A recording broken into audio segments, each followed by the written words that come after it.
د پکو جان کې بیا کډې بارېږي.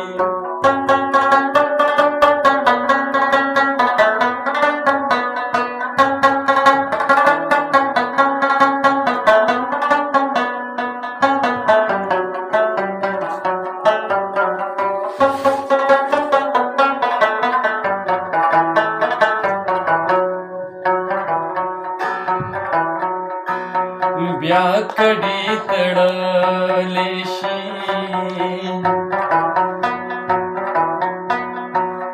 راته ښکاري چې هلمند ته ځي